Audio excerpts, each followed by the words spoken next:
I'm 103 years. I wake up every single morning at 5:47 a.m. without an alarm. I make my own breakfast. I walk to the end of my driveway and back, and I am happy, not content, not resigned, happy. I know what you're waking up to, the weight that settles on your chest before you've even moved, the low hum of disappointment that never quite shuts off, that quiet ache that the days are blurring, that you're going through the motions of a life that was supposed to feel different by now. Here's what nobody will tell you.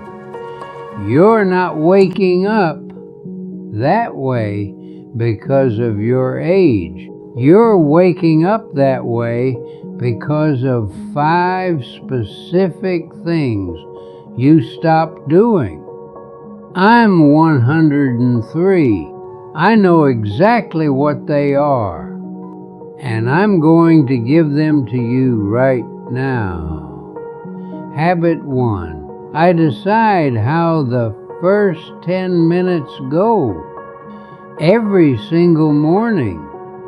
When I was working, I used to let the day grab me the second my feet hit the floor. News on the radio, bills on the table, problems waiting. I handed the first moments of my consciousness to whatever was loudest. I stopped. Now, the first 10 minutes of every morning belong to me alone. I sit in my chair by the window. It faces east, and I do 3 things. I name one thing I'm grateful for, out loud, not in my head, out loud. Then I say the name of one person I love. Then I sit in the quiet for whatever's left of those 10 minutes. That's it. No phone, no news, no list of what I have to do. A man who lets the world own his first 10 minutes has already lost something he can't get back. You set the temperature of your own day, or someone else will. Habit 2. I move my body before I talk to anyone. Not a workout. I'm 103 years old, not an athlete. I walk. I stretch my hands. I go to the end of the driveway and back. I've done it in the cold, in the rain, in the summer heat. There was a stretch in my 70s when my knees were bad and I stopped. 6 weeks. My daughter called one afternoon and said, "Dad, are you okay? You sound different." I was different. I was gray. Inside again, the body talks to the brain in a language that nothing else speaks. You move, even slowly, even painfully, and the body sends up a message. I'm still here. I'm still doing this at 103. That message matters more than it ever did. Habit 3. I have one conversation every day that has nothing to do with problems, not a complaint session, not a medical update, not talking about the news or what's wrong with the world. I have a neighbor, Robert.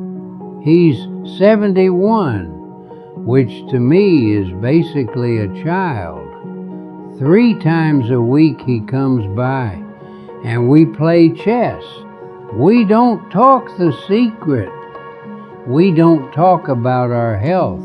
We talk about the game, about his kids, about a book he read, about something that made him think. I asked him once why he keeps coming by. He said, "Because when I leave your house, I feel like myself." That's what a real conversation does. It reminds you that you're still a person, not just an age, not just a condition, not just someone waiting. The loneliest men I have ever known were not the ones without family. They were the ones who stopped being curious about another human being. Curiosity keeps you alive. Ask someone about their life today and mean it. Habit 4. I let myself be useless for at least 30 minutes every single day. I don't mean lazy. I mean purposelessly alive. I sit on my back porch and watch the birds. I whittle a stick. I listen to Sinatra with my eyes closed. Something that produces nothing, accomplishes nothing, and is useful to no one. Most men of my generation were told their value was in their productivity, what they built, what they provided, what they fixed, and when the work ends, when the kids are grown, when the role is gone, they don't know how to just be. I've watched men fall apart in retirement not because they were sick, but because they didn't know who they were without something to produce. You are not a function. You are a man. 30 minutes of pure, aimless living is not a waste of time. It's the proof that you know the difference between what you do and who you are. Habit 5. I end every day with a closed account. This is the one nobody talks about, and it might be the reason I wake up the way I do. Every night before I sleep, I close the account. Whatever happened that day, if I was short with someone, I think about why.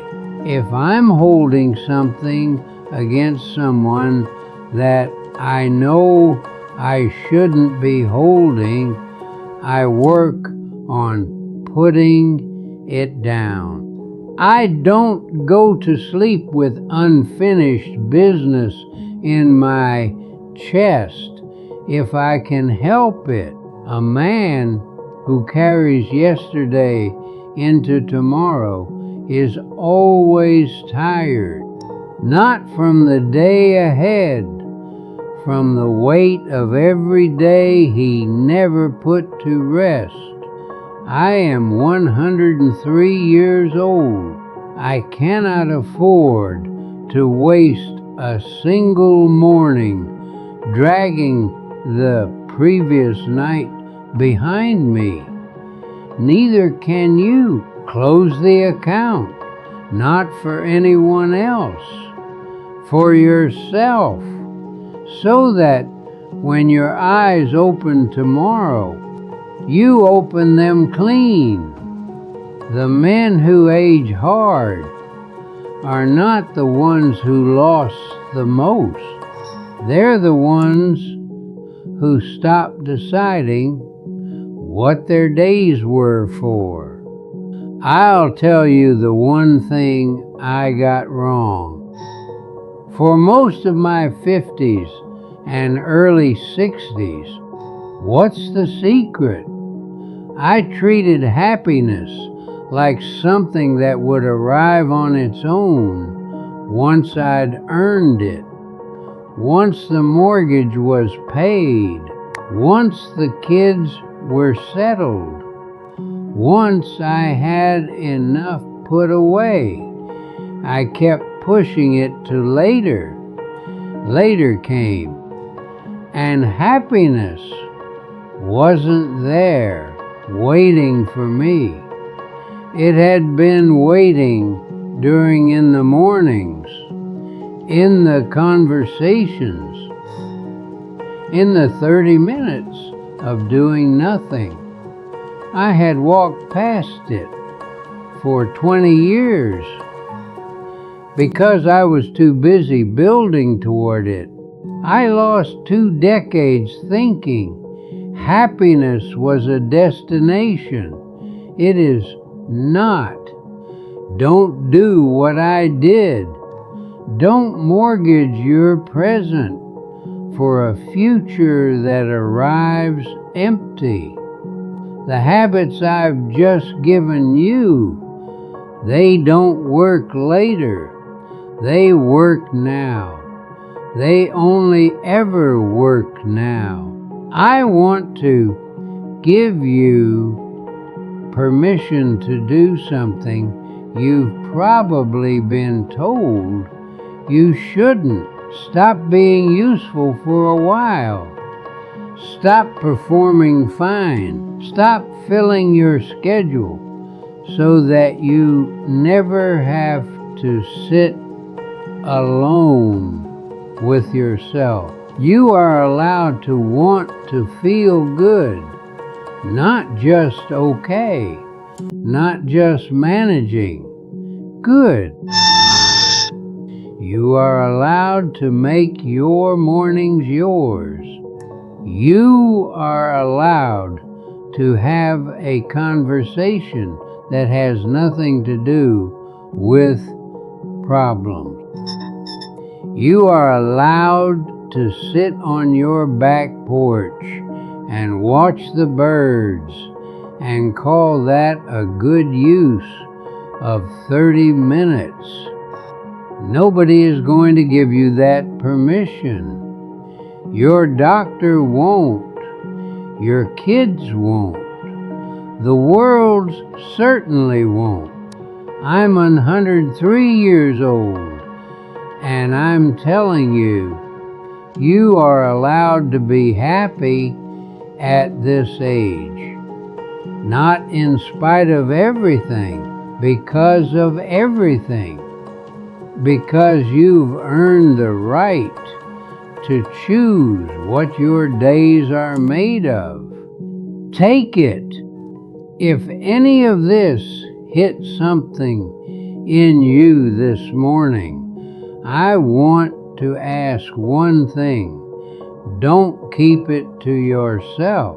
Send this to one person you know who's waking up gray. You know who he or she is. The one who says the secret. The one who says he's fine when he isn't.